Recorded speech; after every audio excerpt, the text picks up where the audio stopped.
Right sir. అంటే అధికారంలో జగన్మోహన్ రెడ్డి ఉండగా మెడికల్ కాలేజీల నిర్మాణాలని ఆపేసి ఇప్పుడు రాద్ధాంతం చేస్తూ ఉన్నారు అంటూ కూటమి నేతలు జగన్ మీద విమర్శలు చేస్తూ ఉన్నారు సార్. అంటే అధికారం పోయిన తర్వాత జగన్ ప్యాలెస్లకు మాత్రమే పరిమితం అవుతూ ఉన్నారు. జనాలకు మొహం చూపించడానికి కూడా ఆయనకి మనసు రావడం లేదు అని చెప్పి పదే పదే విమర్శలు చేస్తూ ఉంటారు కూటమి నేతలు. రీసెంట్గా మనం చూస్తే కనుక గుంటూరు మిర్చి రైతులతో ఆయన మాట్లాడారు, మద్దతుగా బంగారుపాళ్యం వెళ్ళారు, మామిడి రైతులకు సపోర్టుగా పొదిలి వెళ్ళారు, పొగాకు రైతులకు సపోర్టుగా సత్తెనపల్లి వెళ్ళారు, కార్యకర్తలకు సపోర్టుగా. అండ్ దళిత యువకుల మీద పోలీసుల దాష్టికం అంటూ దాన్ని నిరసిస్తూ ఆయన తెనాలి కూడా వెళ్ళి నిరసన తెలిపిన పరిస్థితి. ఈ 5 సందర్భాల్లో ప్రతిసారి జగన్మోహన్ రెడ్డి బయటకు వస్తే వివాదం జరుగుతోంది సార్. దాన్ని పెద్ద ఇష్యూగా అదో పెద్ద ఇష్యూ అవుతోంది. ఇప్పుడు నర్సీపట్నం పర్యటన కూడా పెద్ద ఇష్యూ అవుతోంది. ఎందుకు జగన్మోహన్ రెడ్డి బయటకు వచ్చి ప్రతిసారి ఇలా వివాదం అవుతోంది? ఏంటి సార్, ఎందుకు సార్? ఆంధ్రప్రదేశ్లో పొలిటికల్ కల్చర్ అలా మారిపోయింది. అంటే డెమోక్రటిక్ స్పిరిట్ అనేది లేకుండా మా రాజ్యమే చెల్లాలి, ప్రత్యర్థులకు ఏ హక్కులు ఉండవు. ఇది ఇప్పుడు జగన్మోహన్ రెడ్డి ముఖ్యమంత్రిగా ఉన్నప్పుడు కూడా ఇదే సమస్య వచ్చింది. అప్పుడు తెలుగుదేశం కూడా ఇదే ఆరోపణ చేసింది, మా పైన నిర్బంధం ఏంటి అని. So history repeats it self అని. సో అప్పుడు రెడ్ బుక్ వస్తుంది, ఆ సంగతి తెలుస్తామని వాళ్ళు చెప్పారు. ఇప్పుడు డిజిటల్ బుక్ వస్తుంది వీళ్ళు చెప్తున్నారు. నేను ఇప్పుడు కాన్స్టిట్యూషన్ బుక్ ఉండాలి, రెడ్ బుక్లు డిజిటల్ బుక్లు కాదు, కాన్స్టిట్యూషన్ బుక్ మాత్రమే ఫాలో కావాలని మొదటి చెప్తూ ఉంటాను. సో అందువల్ల ఎందుకు అవుతుంది అంటే ప్రజా సమస్యలపైన జనంలోకి వెళ్ళడం ద్వారా రాజకీయ లబ్ధి పొందాలనేది ప్రతిపక్షం చూస్తుంది. అది చూడడం తప్పని కూడా కాదు ప్రజాస్వామ్యంలో. నీకు అంతకుముందు రోడ్లు అతుకులు గతుకులుంటే పవన్ కళ్యాణ్ వెళ్ళి దానిపైన నిరసన తెలపలేదా? చంద్రబాబు నాయుడు నిరసన తెలపలేదా? సో ఎవరైనా ప్రతిపక్షం ప్రజల సమస్యని రైజ్ చేసి రాజకీయ సమీకరణ ద్వారా లాభం పొందాలని ప్రతిపక్షం చూస్తుంది. అధికారంలో ఉన్నవారు ఏంటంటే ఎక్కడ ప్రతిపక్షానికి బెనిఫిట్ అవుతుందో అనే ఆందోళన అధికార పార్టీలో ఉంటుంది. కానీ ఆందోళన ఉంది కదా అని ప్రతిపక్ష నాయకుడు ప్రతిపక్ష పార్టీ కార్యాచరణ ఉండకూడదని అనరాదు. సో రాజకీయంగా ప్రతిపక్షంలో ఉన్న వారికి ప్రజల సమస్యల్ని రైజ్ చేసే హక్కు ఉంటుంది. తర్వాత ఈ మెడికల్ కాలేజెస్ అంశం రైటా రాంగా, జగన్ ఏం చేశాడు, టీడీపీ ఏం చేస్తుంది, ఈ డిబేట్తో సంబంధం లేదు. ఈ డిబేటు పొలిటికల్ డొమైన్లో జరుగుతుంది. పొలిటికల్ డొమైన్ వేరు, కాన్స్టిట్యూషనల్ రైట్స్ వేరు. నిజమే జగన్మోహన్ రెడ్డి చేస్తున్న విమర్శలు న్యాయమా కాదా? ఆయన నిధులు ఇవ్వకుండా, ఆయన మెడికల్ కాలేజీలని పూర్తి చేయకుండా వెళ్ళిపోయి ఇప్పుడు రాద్ధాంతం చేయడం తప్పని తెలుగుదేశం అంటుంది. అది ప్రజలకు చెప్పచ్చు, తప్పేమీ లేదు. సో జగన్మోహన్ రెడ్డి ఇదంతా చెప్తున్నదంతా నిజం కాదు అని జగన్మోహన్ రెడ్డి ఎక్స్పోజ్ చేసే స్థానికి తెలుగుదేశం పార్టీ కూటమి ఏ స్థాయిలోనైనా ప్రచార కార్యక్రమం చేపట్టచ్చు, పోటీ పొలిటికల్ యాక్టివిటీ కూడా చేపట్టచ్చు, తప్పేమీ లేదు. సేమ్ డే కాకుండా చూడాలి, పబ్లిక్ ఆర్డర్కి ఇబ్బంది కాకుండా చూసుకోవాలి. అందువల్ల అది జగన్మోహన్ రెడ్డి రైజ్ చేసిన అంశం రైటా, ఆయన వాదన రైటా, ఆయనకు ఆ హక్కు ఉందా, ఇవన్నీ పొలిటికల్ క్వశ్చన్స్. దీన్ని ఖచ్చితంగా కూటమి క్వశ్చన్ చేయొచ్చు. ప్రజలు కన్విన్స్ అవుతారా లేదా, జగన్మోహన్ రెడ్డి చెప్పేది రైటా, కూటమి చెప్పేది రైటా, ప్రజలు నిర్ణయించుకుంటారు. అది మన సంబంధం ఉన్న అంశమే కాదు. ప్రజాస్వామ్యంలో పొలిటికల్ డొమైన్లో ఫైట్కు ఎలాంటి అభ్యంతరము లేదు. కానీ పొలిటికల్ ఒక ఇష్యూ అప్రాప్రియేట్ అయితే, మాకు అప్రాప్రియేట్ అనిపిస్తేనే మీరు నిరసన తెలపాలి. అంటే అధికార పార్టీకి ఎప్పుడూ అప్రాప్రియేట్ అనిపించదు. ఏ అంశం పైన అప్రాప్రియేట్ అనిపిస్తుంది అధికార పార్టీకి? అధికార పార్టీకి ప్రతిపక్షం చేసే ప్రతి ఒక్కటి తప్పని అనిపిస్తుంది. అని చెప్పి నీకు హక్కు లేదంటే ఎట్లా? సో ఈవెన్ తప్పుడు అంశాలపై కూడా నిరసన తెలిపే హక్కు ఉంటుంది ప్రతిపక్షానికి. ప్రజాస్వామ్యంలో రాజకీయ హక్కులు ఇవి, political rights, civil rights. United Nations covenant on civil and political రైట్స్లో ఇండియా సంతకం పెట్టింది. భారత సుప్రీంకోర్టు పదే పదే ఈ హక్కులు గుర్తు చేసింది. మీకు జురిస్ప్రుడెన్స్ చూడండి మీరు. అందువల్ల ఇష్యూ మిర్చి అంశంలో జగన్మోహన్ రెడ్డి చేసింది రైటా, మామిడి అంశంలో జగన్మోహన్ చేసింది రైటా, తెనాలిలో డ్రగ్ బ్యాచ్కు సపోర్ట్ చేశాడా లేదా దళిత బిడ్డలకు సపోర్ట్ చేశాడా, ఇవన్నీ కూడా పొలిటికల్ కంటెస్టేషన్, పొలిటికల్ ఆర్గ్యుమెంటేషన్ ఉంటుంది, తప్పలేదు. అది టీడీపీ చెప్పేది టీడీపీ, కూటమి చెప్పేది కూటమి చెప్తుంది, వైసీపీ చెప్పేది వైసీపీ చెప్తుంది.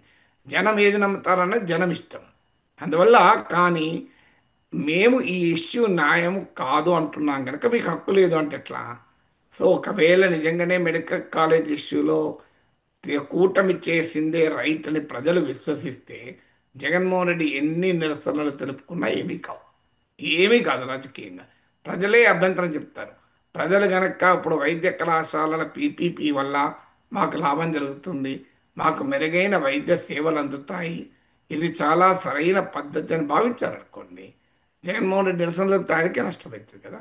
ఇబ్బంది ఏమన్నా తెలుగుదేశంలో చేయాలి, కూటమిలో చేయాలి, పోయి చెప్పుకోవా ఎంతన్నా అంటారు. ప్రజలకు ఒక మెరుగైన సదుపాయం వస్తుంటే దానికి వ్యతిరేకంగా జగన్మోహన్ రెడ్డి ఎన్ని నిరసనలు తెలిపితే అంత లాభం కదా కూటమికి. అధికార కూటమిని ఆహ్వానించారు కదా. అండ్ ఈ సమస్య ఎక్కడ వస్తుంది? మీరు క్విక్ సర్వే చేయండి. మెడికల్ కాలేజ్ ఇష్యూలో నరేటివ్ కూటమి లూజ్ అయింది, వైసీపీకి అది అడ్వాంటేజ్గా మారింది. రైటా రాంగా, పీపీపీ రైటా, ప్రభుత్వ నిర్వహణలోనే ఉండడం రైటా, జగన్మోహన్ రెడ్డి పేమెంట్ సీట్లు పెట్టడం రైటా, నేను ఆ జోలికి వెళ్ళడం లేదు. అల్టిమేట్గా ప్రజల్లోకి మీరు వెళ్ళి అడగండి. సాంప్రదాయ వైసీపీ ఓటర్లే కాదు, ఈవెన్ టీడీపీ కూటమి ఓటర్లలో కూడా సింగ్ ఓటర్లు, ఆంధ్రప్రదేశ్ ఎలా ఉంటుందంటే రవిశంకర్ గారు, 40% వైసీపీ ఉంటుంది, 40% టీడీపీ కోర్ ఓటు. ఈ ఓటు ప్రపంచం మునిగినా అటే ఉంటారు. కులాల వారీగా కూడా ఉంటుంది, పవన్ కళ్యాణ్ చెప్పినట్లు. దీనికి లాయల్ ఓటుకి మీరు ఏమన్నా చేయండి, అమలు కాని పథకాన్ని అడగండి, అమలు అయిందని చెప్తారు.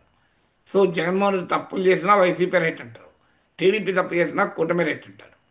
సో అందువల్ల ఆ కన్సాలిడేటెడ్ ఓటింగ్ తీసేస్తే ఒక 10-20% స్వింగ్ ఓటర్ ఉంటాడు. స్వింగ్ ఓటర్ కూడా మెడికల్ కాలేజ్ ఇష్యూలో ప్రభుత్వ నిర్ణయం సరైంది అని అనుకోడండి. నేను నాకున్న అంచనా చెప్తున్నాను, నేనేమి సైంటిఫిక్గా సర్వే చేశానని కాదు. మీరు క్విక్ అప్రైజల్, మీకు ర్యాపిడ్ అప్రైజల్ అంటారు రీసెర్చ్ మెథడాలజీలో. సో మీరు అది రిప్రజెంటేటివ్గా సర్వే కాకపోవచ్చు, సైంటిఫిక్ మెథడ్ కాకపోవచ్చు, కానీ ఒక పొలిటికల్ అప్రైజల్ కనుక తీసుకుంటే వివిధ సెక్షన్లతో మాట్లాడితే క్లియర్గా ఈ విషయంలో గవర్నమెంట్ లాస్ ద నరేటివ్. నీకు రైటా రాంగా తర్వాత సంగతి, కానీ ప్రజలు కూటమి ప్రభుత్వం చేస్తుంది సరైంది అని అనుకోవడం లేదు. అందువల్ల కూటమిలో ఇంకెక్కువ అస్థానం పెరుగుతోంది. మీకు ఉదాహరణకు మిర్చి రైతు, మామిడి రైతు విషయంలో అదే జరిగింది కదా. జగన్ నిరసన తెలపడం తప్పన్నారు, ఇష్యూనే లేదన్నారు. కానీ జగన్ నిరసన తెలిపిన రోజు కేంద్రానికి లేఖలు రాశారు. మరి తప్పేది లేఖలు ఎందుకు రాశారు? మీరు కావాలంటే పేపర్లు తీసి చూడండి.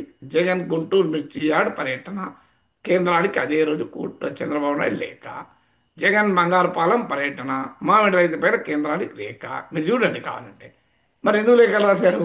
ఇష్యూ లేకపోతే లేఖలు రాయాల్సిన అవసరమే లేదు కదా. అందువల్ల ఇష్యూ జనైన్ అయినప్పుడే ప్రభుత్వంలో అసహనం పెరుగుతుంది. ఎందుకంటే ప్రజలు తీవ్రంగా ఉంటారు, ప్రజలు ఎక్కడ కన్విన్స్ అవుతారేమోనని. పొలిటికల్ డొమైన్లో తామే స్ట్రాంగ్ ఉంటే పొలిటికల్ కంటెస్టేషన్లో, రాజకీయ వాద ప్రతివాదాల్లో తమ వాదనే ప్రజలు నమ్ముతుంటే భయమేంటిగా? నమ్మనప్పుడే కదా ఆందోళన అనేది. నిజంగానే కూటమికి నమ్మకం ఉంటే, మేము చెప్పేది రైతు, పీపీపీ రైట్ అని ప్రజలు విశ్వసిస్తున్నారు అంటే ఇక ప్రాబ్లం ఏంటి? జగన్ ఏమైనా చేసుకోండి, ఏమవుతుంది? ఇట్లాంటి 100 చేసుకొని ఏమీ కాదు. అల్టిమేట్గా ప్రజలు ఒప్పుకోరు కదా. మాకు లాభం అవుతుంది అనుకుంటే ప్రజలు దాన్ని సమర్థిస్తారు కదా. ఇప్పుడు ఉదాహరణకు సూపర్ 6 అమలు అవుతుంది, జగన్మోహన్ రెడ్డి ఏమంటున్నారో అసలు అమలే కావడం లేదు అంటున్నాడు. నా అంచనా, మీరు క్విక్ సర్వే చేయండి, మెజారిటీ ప్రజలు సంక్షేమ పథకాలు 1-2 అంశాలు మినహా సంతృప్తిగానే ఉన్నారు. మరి జగన్మోహన్ రెడ్డి ఎంత గోల చేసినా, అల్లరి చేసినా, సూపర్ 6 ఇస్ అ ఫెయిల్యూర్ అని ఎంత చెప్పినా ప్రజలు ఒప్పుకోరు. కానీ ప్రజల అనుభవంలో పెన్షన్లు పెరిగాయి, అన్నదాత సుఖీభవ వచ్చింది, అమ్మకు తల్లికి వందనం వచ్చింది, వాహన మిత్ర ఆటో డ్రైవర్లకు డబ్బులు వచ్చాయి.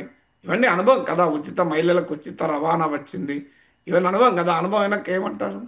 కానీ అదే సమయంలో మీకు నిరుద్యోగం భృతి, ఉద్యోగాల కల్పన, ఇలాంటి విషయాల్లో ఇంకా ప్రజలు అసంతృప్తి ఉన్నారు. అందువల్ల కానీ జగన్మోహన్ రెడ్డి ఏమంటాడు? అసలు మొత్తం అసంతృప్తే, చంద్రబాబు నాయుడు నమ్ముతలేదంటారు. అది నిజం కాదు. సో అందువల్ల ప్రజలు ఏమనుకుంటున్నారు అనేది పాయింట్. ఇప్పుడు మీరు ఉచిత రవాణా అమలు కావడం లేదని చెప్పి నిరసన తెలపమనండి, సూపర్ 6 అమలు కావడం లేని ప్రజల్లో ట్రాక్షన్ ఉండదు. ఎందుకంటే సూపర్ 6లో కొన్ని అమలు కాకపోయినా కొన్ని అమలవుతున్న, ఓవరాల్గా అమలవుతున్నాయనే భావనలోనే ప్రజలు ఉన్నారు. అందువల్ల ప్రజల సంతృప్త స్థాయిని జగన్మోహన్ రెడ్డి పర్యటనలు మార్చవు. జగన్మోహన్ రెడ్డి పర్యటన వల్ల ప్రజలు ఆల్రెడీ సంతృప్తితో ఉంటే ఎందుకు మారుతారు? అందువల్ల అధికారంలో ఉన్నవారు భయపడాల్సింది లేదు. ఒక రకంగా చెప్పాలంటే మీడియాను, మాలాంటి విమర్శకుల్ని, ప్రతిపక్ష కార్యాచరణ అధికార కూటమికి లాభం. ఎందుకంటే అవి warning signals of an impending crisis అంటారు అమర్త్య సేన్. రాబోయే సంక్షోభ ప్రమాద గంటికల్ని ముందే చెప్తాం. చెప్పినప్పుడు దాన్ని సరి చేసుకున్నారనుకోండి అధికార కూటమికి లాభం. నాకు ఇప్పటికి గుర్తు, నేను ఎమ్మెల్సీగా పోటీ చేస్తానప్పుడు పిసిసి అధ్యక్షుడిగా స్వర్గీయ డి శ్రీనివాస్ ఉండే. సరే ఇట్లా నేను పోటీ చేస్తున్నాను, అన్ని పార్టీలను మద్దతు ఇవ్వమని అడుగుతున్నాను, ఇండిపెండెంట్గా పోటీ చేస్తున్నాను, మీ పార్టీతో సహా అన్ని పార్టీలు అడుగుతున్నాను అన్నాను.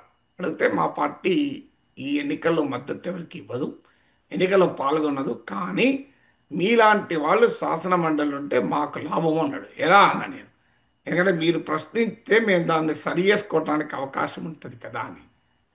అంటే అది ఆ రకంగా అధికారంలో ఉన్న వారి యాటిట్యూడ్ ఉండాలి. ఒక బీజేపీ సీనియర్ నాయకుడు చెప్పాడు, సార్ మీకు ధన్యవాదాలు సార్ అన్నాడు. అదేంటయ్యా, నేను చాలా విమర్శిస్తుంటాను కదా అన్న. అందుకే ధన్యవాదాలు సార్ అన్నాడు. ఎందుకు అన్నా, సార్ మీరు విమర్శిస్తేనే కదా మా వాళ్ళు మాకు ఎప్పుడూ రైటే చెప్తారు, మీలాంటి వాళ్ళే కదా తప్పులు ఎత్తి చెప్పేది, వాటిని మేము సరి చేసుకున్నాం అనుకోండి ప్రజలు మాతో ఉంటారు కదా అనే అది రాజకీయ పరిపక్వత అనేది. అధికారంలో ఉన్నవారు ప్రతిపక్షం కార్యాచరణ, మీడియాలో వచ్చే వార్తలు, విశ్లేషకులు చేసే వ్యాఖ్యానాలు, వీటిని శత్రుపూర్వకంగా తీసుకోవాల్సిన అవసరం లేదు. ఇండికేషన్గా తీసుకొని సరి చేసుకున్నారనుకోండి, అది వాళ్ళకే లాభం కదా, అధికారంలో ఉన్న వారికి ఒక అడ్వాంటేజ్ కదా.